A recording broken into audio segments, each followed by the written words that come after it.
32 तक दिक्कत नहीं है ना? है क्या? नहीं है? चलो। उनित्र हेम नव पंकज कुंज कांति पयुल रसन नख मयूख शिखा विरामौ पंकज पुंज कांति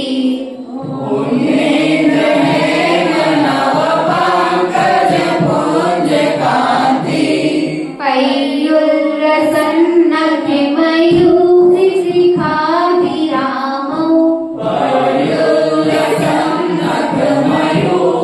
शिखा विरामौ पादोपदानि तव यंत्र जिनेन्द्र दत्ता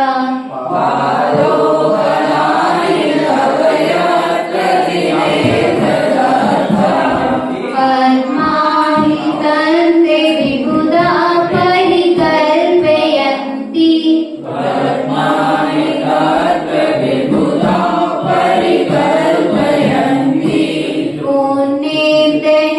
विनवि पंकज पुंज कांति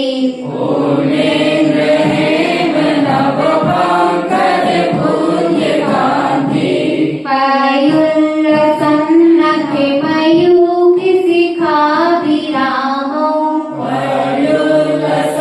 नख मयूख शिखा विरामौ पादोपदानि तव यंत्र जिनेन्द्र दत्त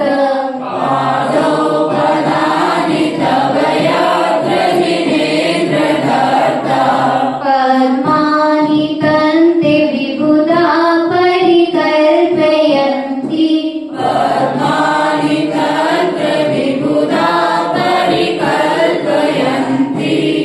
एक साथ पढ़ के सुना दो।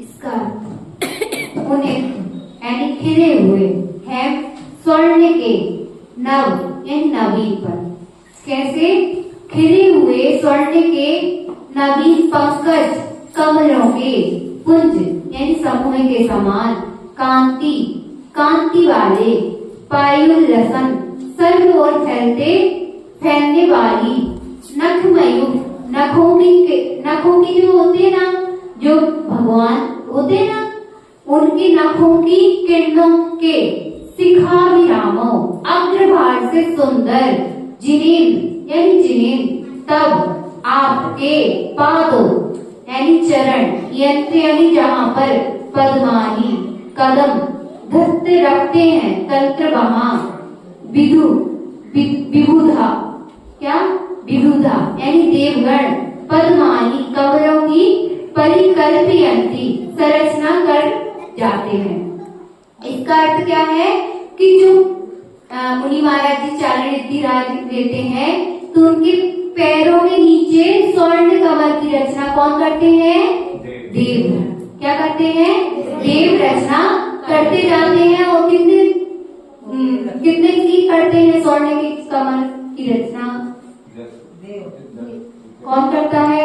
देव तो करते हैं। और कितने की होती है? कि एक की हो जाती है या बहुत सारे होते हैं?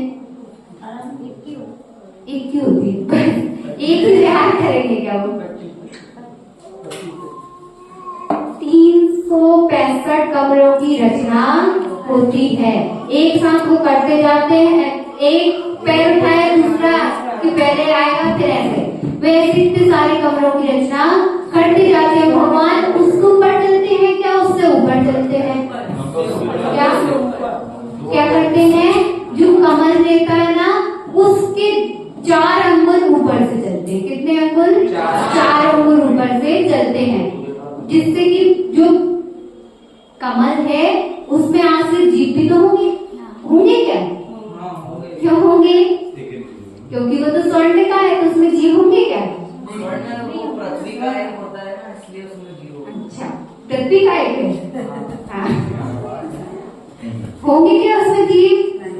नहीं होंगे, नहीं होंगे, क्योंकि मगर उनका तब भी क्या है कि भाव ये है कि उसपे भी जो जीव होंगे उसकी भी हमको क्या करनी है? रक्षा करनी है। तो उसपे आश्रित, उसमें स्वर्ण का है तो उसमें जीव होंगे क्या? नहीं है, मगर उसके आश्रित जो जीव है उनकी भी तो रक्षा करनी है ना, इसलिए वो कितने 4 अंगुल ऊपर चलते हैं। ऐसे देवों का भी अतिशय कौन के लिए होता है? किसके लिए होता है अतिशय? आपके लिए हो जाएगा क्या अतिशय? किसके लिए हो रहा है? जो सच्ची श्रद्धा से क्या कर रहे हैं? विहार कर रहे हैं, अच्छे से क्या कर रहे हैं? भक्ति कर रहे हैं। जो भक्ति करता है उसके लिए देव अवश्य अतिशय करते हैं। आचार्य पंचम काल में भी आप देख लेना, जो अच्छे से भक्ति कर रहा है उसके लिए आज भी अतिशय होते हैं, आज भी अतिशय होते हैं। इस पे असावधान नहीं करना। आज भी हमने खुद ने घटनाएं खुद ने देखी हैं, ऐसी होती है घटनाएं देखी हैं।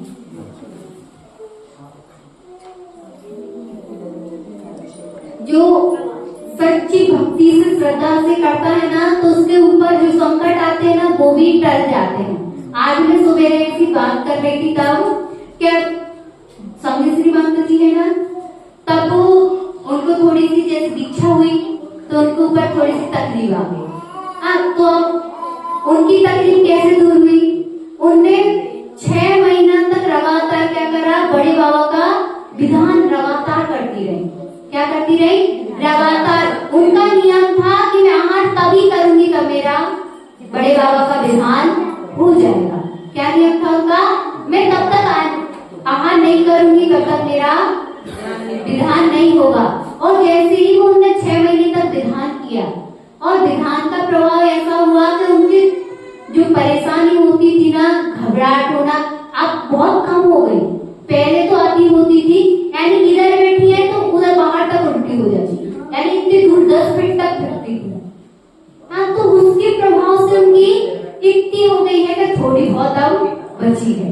तो वह हम उन्होंने खुद ने आंखों से देखा है कि उनने 6 महीने का नियम दिया और दृढ़ता पूर्वक उसको नियम को पाला, तो उसके प्रभाव से क्या हुआ? उनकी तबीयत अच्छी हो गई। नहीं तो 6 महीने में ऐसा एक दिन भी नहीं गया कि जिस दिन उनको उल्टी नहीं हुई और अंतराय नहीं हुआ। तो इसलिए अतिशय आज भी होते हैं, मगर उसको सच्ची श्रद्धा से करो। कैसा करना है? सच्ची श्रद्धा से करोगे तो अतिशय आज भी होते हैं। पंचम काल में भी देव अतिशय करते हैं। इसका 36वें नंबर का आ गया, आपको अर्थ समझ में आ गया।